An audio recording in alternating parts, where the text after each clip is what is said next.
Dividendo obrigatório. No Brasil, nas empresas de capital aberto, nas SAs, você tem instituído pela lei 6404, tem alguns trechos aqui destacados dessa lei, o dividendo obrigatório. Bom, então na empresa aberta você tem aí uma metodologia para chegar nesse dividendo obrigatório. Primeira coisa, o estatuto da empresa, ela deve regulamentar esse dividendo. Quanto será esse dividendo? Normalmente as empresas usam, a lei fala um pouco, de 25% como o mínimo. É um pouco polêmico esses 25%, porque tem aí algumas interpretações jurídicas, a qual eu não vou entrar nessa briga jurídica não. Normalmente as empresas usam esse 25%. Bom, e no caso da empresa não regulamentar nada no seu estatuto, nesse caso a lei 6404 é clara e então nesse caso seria 50% do lucro ajustado. E aí é o ponto aí que nós vamos apresentar hoje. É o que seria aí esse lucro ajustado. Nos Estados Unidos, em outros países, você não tem essa regulamentação e no estatuto tem lá o percentual a ser distribuído, a empresa coloca o que ela quiser e o percentual é aplicado diretamente no lucro líquido do exercício. Aqui no Brasil é diferente, essa matéria ela é bem regulamentada e essa matéria, entre outras matérias relativas a reservas, ela afeta muito o dia a dia do administrador financeiro. Então é bom ter conhecimento desse assunto.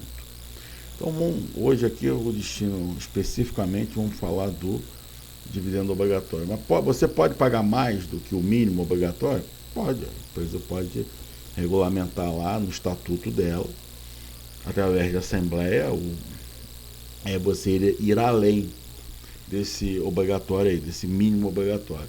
Você não pode ficar, teoricamente, abaixo desse mínimo. Então, vamos ver aí alguns trechinhos da lei para a gente entender.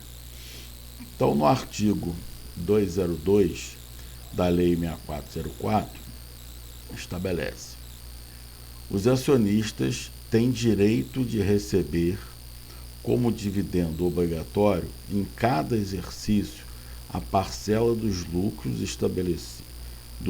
estabelecida no estatuto, ou, se este for omisso, se não tiver nada lá, a importância determinada de acordo com as seguintes normas.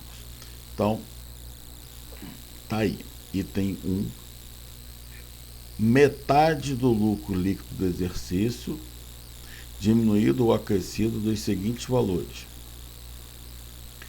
importância, na letra A, importância destinada à constituição de reserva legal, que vai falar o que é, e a letra B, importância destinada à formação de reserva para contingência e reversão da mesma reserva formada em exercícios anteriores. Então vamos entender agora o que é a reserva, o que são essas duas reservas e fazer um resumozinho. Então tá lá, reserva legal. O artigo 193 estabelece lá: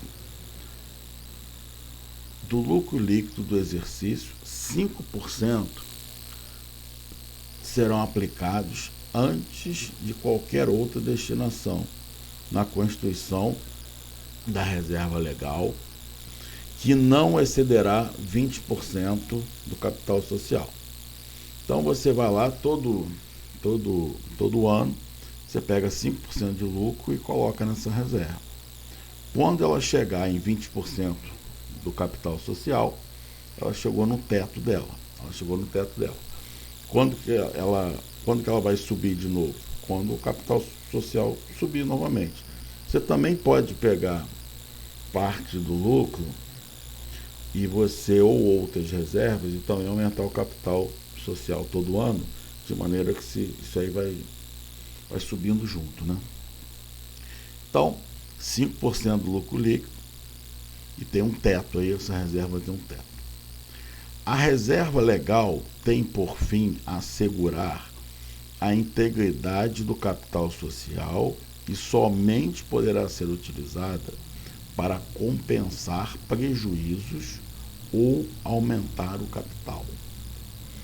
Então você tem lá a reserva, você tem o ano anterior, você está no ano 2021. Aí 2020 teve, vamos botar 22, né? Já está no meio, né? 2022, né? Acabou do ano 2021, você está em 2022. E aí você teve prejuízo em 2021. Você pode usar essa reserva para compensar aí esse prejuízo. Ou pode pegar essa reserva e aumentar o capital. Reservas de contingência, né? Então, vamos lá. Artigo 195, a Assembleia Geral poderá, por proposta dos órgãos da administração, destinar parte do lucro líquido à formação de reserva com a finalidade de compensar, em exercício futuro, a diminuição do lucro decorrente da perda julgada provável, cujo valor possa ser estimado. Então, você tem quais são as contingências, né? Você pode ter várias contingências. Por exemplo, a empresa a Vale do Rio Doce. Você pode criar lá uma contingência, né? Criar uma reserva de contingência para acidentes ambientais, por exemplo. Você pode criar uma reserva de contingência para a empresa está com algumas pendengas legais e é mais provável que ela perca essa disputa judicial, então ela já pode criar uma reserva nesse sentido. Então tem várias contingências aí, pode ser criada essa reserva. Existem várias contingências, pode existir numa empresa, e você pode criar a reserva baseada nessas contingências. Então, está lá, a proposta dos órgãos da administração deverá indicar a causa da perda prevista e justificar com as razões de prudência que a recomendem a constituição da reserva.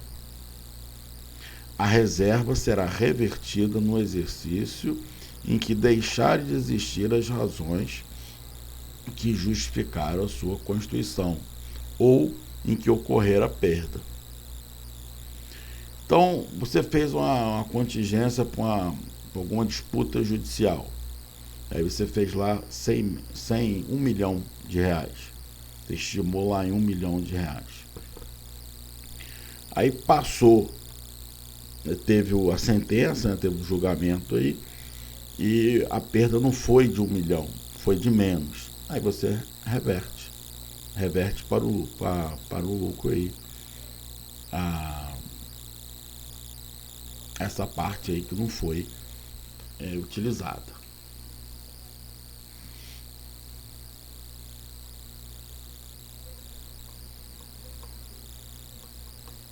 Então, fazendo um resuminho aqui, vamos lá, você tem um lucro líquido, né? Você tem um lucro líquido, se tiver prejuízos anteriores e você não for abatido de outras reservas, se não tiver reserva também para abater, você tem que primeiro abater prejuízos anteriores. Depois que abateu os prejuízos anteriores, caso os tenha, você tem lá o lucro líquido do exercício, aí você tira o que? A reserva legal, que é 5% do lucro líquido, e tem um teto aí, essa reserva tem um teto aí de 20% do capital social. Então,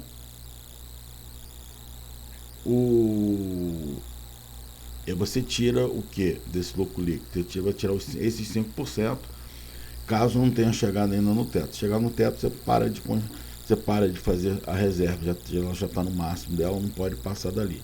Mas se não tiver no máximo, você vai tirar aqui nessa linha aqui, ó, você vai tirar esse 5% do lucro. Depois você tem a reserva de contingência. Você fez a reserva de contingência por algum motivo, aí vai ter um determinado valor, né? Um determinado, foi R$1 milhão, foi 100 mil, foi isso, foi aquilo.